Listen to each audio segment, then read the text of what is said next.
it was just the worst day of my life to ever be told that you've got cancer, especially cervical cancer. And I just took it really bad, like you would do when you get told you've got cancer. You were only 20, I believe. Yeah.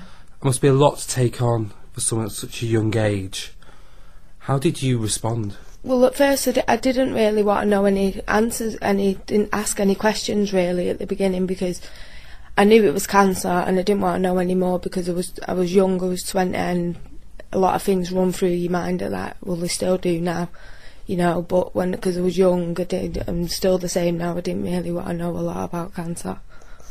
How did the diagnosis come about? Well, basically my GP sent me to the hospital with the symptoms, and when I got to the hospital they realised it was a tumour. The tumour was the size of an orange. They was 99% sure that it was a tumour, and then that's when they realised it was a cervical cancer. What's been the process over the last 3 years? Well, after I got diagnosed with cervical cancer, I had to go through radiotherapy and chemotherapy, and then that stopped. My symptoms still carried on, so through that I had to have more chemo, and with the same as that, the symptoms still carried on. So at the moment now I'm still going through my third lot of chemo. Can you just, go into a little bit of detail for us what the treatment involves? I think people know terms like chemo and stuff like that now, but they might not know the effect it has on you and the effect it has on your life. Well, it takes half of your life away, really. You can't do your day-to-day life. I've got a daughter. She's 7 now. She was 3 when I got diagnosed, and there's a lot of things that I can't do with Tanika anymore because I'm not well. I'm too tired, just to sit and read a book with her. It's tiring because it just takes it drains you right out. Chemo and radiotherapy, it's tiring, and it makes you sick all the time. And and socialising, sometimes you can't be minded with socialising. It's not very nice experience to go through.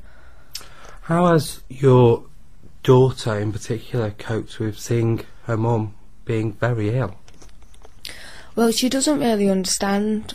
She knows that her mum's having magic medicine to make her better, and that's all she asks. Because I've had my bowel and bladder removed, she always asks me, well, Mum, when are they going to put your stomach back together? And she doesn't realise that because I've had the cancer's affected my bowel and bladder, I could never have it reversed. So she doesn't understand that side, and she doesn't understand that chemos, I don't know how long you're going to be on chemo for. You just have to wait and see what happens.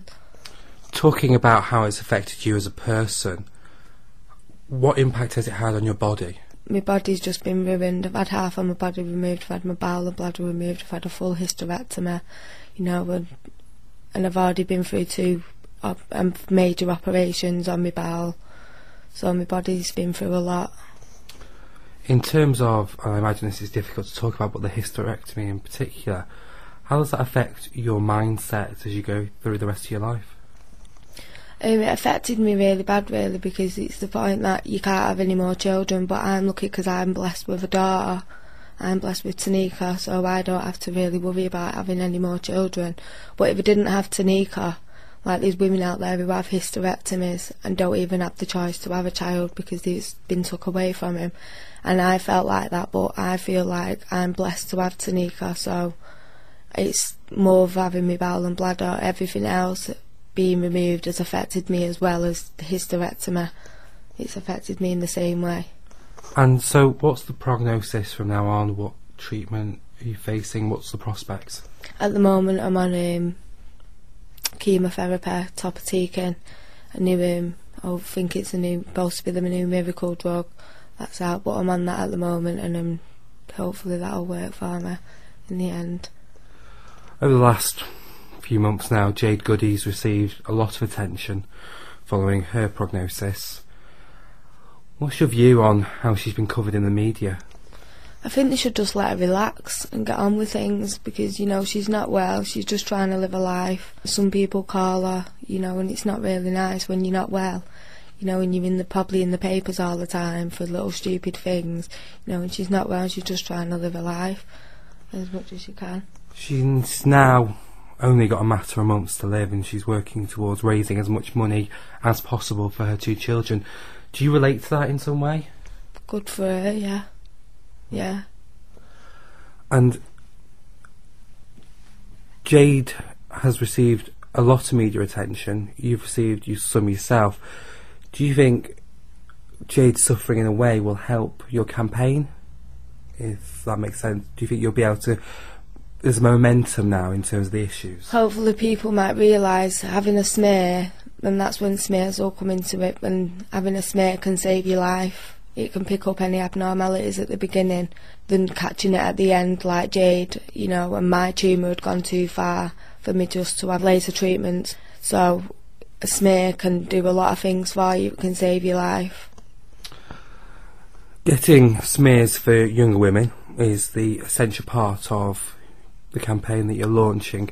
Tell us a little bit more about the campaign and why you felt you wanted to launch it. For smears, you know, at the moment, as everyone, well, not a lot of people know, but the government age is 25 to be called for a smear. Now, when I got diagnosed, I was 20 with cervical cancer, which they said was an old woman's cancer, and I was 20. My tumour was the size of an orange, so it had been growing for a numerous of years, so it could have been growing for a good 2 to 3 years. So that could have led to when I was 18. So I think the age should be at least 18 to 20, because if you're going through if you're having abnormal cells, a smear will pick that up. A smear will pick abnormal cells up straight away, so they can treat it instead of you being diagnosed with cancer in the end, cervical cancer. Have you got a message for other young women in the Greater Manchester area who may not have considered this as an issue that could affect them?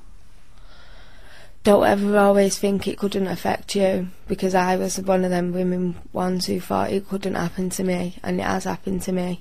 You know, and just be aware that smears can save your life. HPV is a prevention to help prevent cervical cancer in the long run, you know, and just be aware of abnormalities down below, and if you think you've got any abnormalities, go and see your doctor. And finally, for you, what does the future hold? At the moment, just living my life with my daughter and getting through this chemo at the moment, and just living my life as much as I can and enjoy it.